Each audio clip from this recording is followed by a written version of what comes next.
Nagpapasalamat po kami sa inyong pagdalo dito po sa aming tahanan at sa mga nagpaabot po ng pakikiramay po para sa aming pamilya sa pagpanaw po ng aming butihing ina na si Julita Facun. Naimbag nga rabi tayo amin kakabsat. Magandang gabi po sa inyong lahat. Ito ngayon ay isang sitwasyon na kung minsan ayaw nating tanggapin ang lahat ng ito. Lalong-lalo na yung ating ina ngayon ay napakaraming magandang alaala sa kanyang buhay. Halos bawat oras yata, Pastor, kumusta na si Pastor? Pag ganung hapon, Pastor, ito po sabaw. Para bang sa bawat araw tinitingnan niya kung ano yung mga bagay na kailangan namin sa church. Mahaba ang pasensya. Sobrang haba ng pasensya niya. Sobrang haba ng pagmamahal niya sa amin. For 6 years na straight, wala po nun sila mami dad. Every Valentine's Day po nun, pagsusulatin niya po kami ng letters. Agsurat ka, iti ibagam kinda mami. Ag-drawing ka na pintas. Ta ipadala na yung kinyada. May natatandaan po ako. Medyo nagkainitan po kami ng referee. Tapos sumugod po ako sa gitna. Ngayon, yung humihila sa akin, tinignan ko si Inang.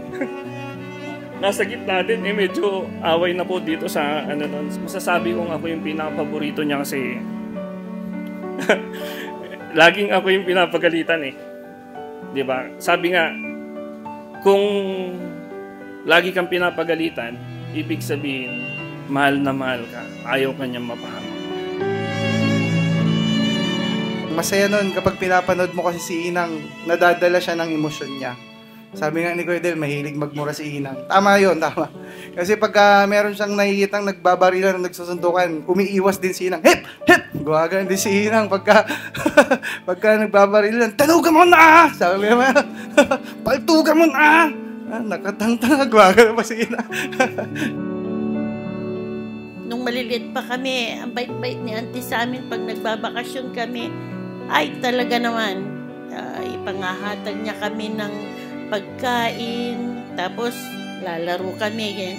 Kahit minsan stricto si uncle.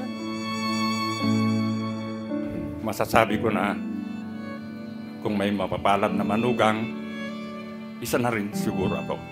At may pagmamalaki ko yan kahit hindi na po niya naririnig. Napakaswerte kong naranasan ko yung 5 taon na yun dahil lahat binibigay sa akin ni Inang. Nandiyan na binibigyan ako ng bike na kahit hindi ko hingin, binibigay niya. Gusto mo pang kanin? Tapos sabi ko, hindi na Inang. Tapos nilagay niya pong gano'n sa pinggan ko pa rin na gano'n. So wala lang, nakakatuwa lang na gusto ni Inang na busog kami. Gusto ni Inang na meron kami yung mga gusto namin. Siya po yung taong ayaw niyang may nahihirapan. Ayaw niyang pabigat siya sa aming magkakapatid o sa mga apo niya. Ayaw niyang gumastos ng malaki. Ayaw niyang maging pabigat talaga. Gusto niya, tinitiis niya yung mga bagay-bagay na kaya pa niya sa sarili niya. Napilitan akong umuwi para makapagbasyon na makita si Inang, si Tatang. Tapos hindi ko expect na yun talaga yung dahilan ng pag-uwi ko na rin. Pag-uwi namin, yung maranasan niya yung mga anak ko, yung kakulitan ni Ali, ni Deus. Tapos may time din na higa ako sa tabi niya. Tapos bigla niyang hawakan niya ako. Uy, alam mo, yung ganito. Magchichismis pa siya sa akin. Si Inang nawala. Umalis ako sa kumpanya namin. Yan, sakit lang. Pero sabi ko nga kay Inang, lalaban ako, Inang, kasi alam ko, gusto mo maging masaya kaming lahat. Sasamantalayin ko rin po yung pagkakataon na magpasalamat kay Inang dahil sa kanya, sa aking mga anak, nakapagtapos po sila ng pag-aaral. Sorry po, Inang. Nahiwalay man po ako, pero ang puso ko sa inyo, Inang, hindi po nawala yun. Ang sabi ko, kayo ang attorney ko, pero wala na po kayo. Thank you, Inang, sa lahat-lahat. Thank you sa pagiging generous. Hindi niyo kami nakalimutan kahit sa huling minuto niyo. Sorry, Inang. Sorry, Inang, kasi wala pa akong sa profession na kaya kong gawin.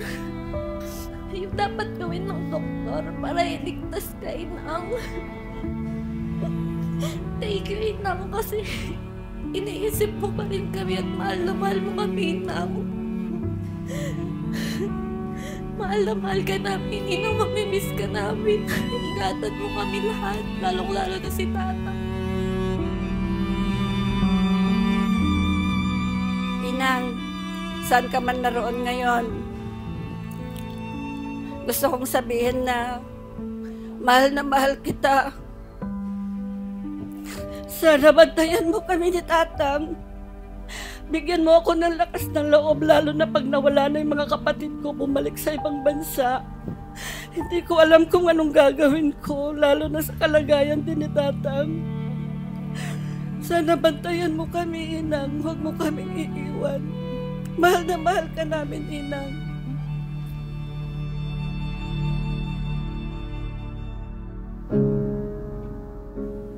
Kung ano yung bilin na magaganda at ala-ala na pinakita nila sa atin, nawa tulungan tayo ng Diyos na ganun din ang gagawin po natin para sa ganon ang Diyos ay mapapurihan.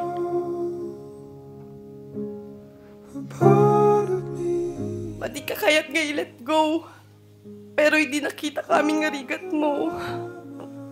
Okay lang, Gayam. Huwag kang mag-alala. Ipagpapatuloy namin dagijay napipintas nga sursuruyokin namin. The death is our victory. So, we are victorious.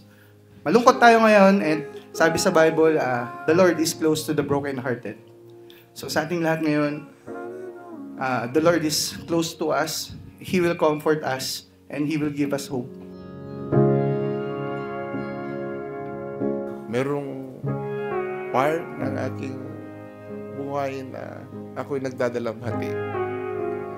Pero nandun pa rin yung kasiyahan na one of these days makakasama din natin si Inang Lita doon sa kanyang kaharian. Paalam at hanggang sa muli, Nina. I assigned in Mababa na ba 1990 to 1992. Mahirap pa ang iglesia nito noon. There is a man and a woman, a couple. Palagi silang pumupunta dito. Alam niyo ba, si Ninang Lita, si Ninong Ilyong, every time na pupunta sila sa Parsonage, iisa ang tanong nila sa amin. Pastor, at dapay ka diti bagasyo. The only question they raise every time they come to the Parsonage, at dapay ka diti bagasyo. So nga di Parsonage idi dito ya di baset, matimaw awanan ti bagas. Kunana bay, oret da bagasyo pastor ikang kayo latak. Your grandma, loving mother, including your grandfather, Ninong Ilyo. They are very hospitable people. Extravagant hospitality brings you to the home of the Father. Mother Teresa they asked her, are you not afraid to die? Dying is coming home to the Father. Amen.